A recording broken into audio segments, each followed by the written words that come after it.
তো বরাবরের মতোই বাংলাদেশের সবচেয়ে ভূমি এবং আইন বিষয়ক যে ভুয়ানিউজ.com, দৈনিক জনকণ্ঠ আরেকটা নিউজ করছে, রেকর্ড সংশোধন মামলা চিরতরে বন্ধ, আদালত আর গ্রহণ করবে না কোনো আবেদন।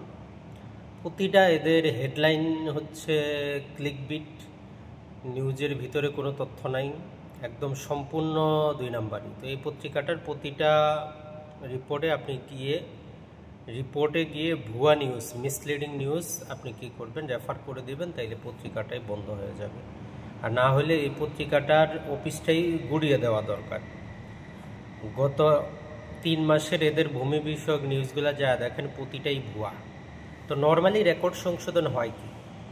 রেকর্ড সংশোধন মানে হচ্ছে আপনি দলিলে যে মালিকানায় আছেন ওই মালিকানা মোতাবেক আমাদেরকে খাজনা খারিজ করতে হয়, ওই মালিকানা মোতাবেক আমরা সরকারকে কর দিব।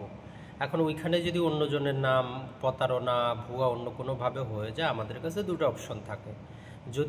জমি যদি কম বেশি হয়, সময় থাকলে ল্যান্ড সার্ভে ট্রাইব্যুনালে, না হলে আমরা নর্মাল দেওয়ানি আদালতে 42 ধারা ঘোষণামূলক মামলা প্রতিকার পাই। আর যদি সেটা আমাদের নামজারি রিলেটেড হয় তাহলে আমরা মিসকেস দায়ের করে সেটা ঠিক করতে পারি। তাহলে আমাদের 3টা প্রতিকার রেকর্ড সংশোধনের।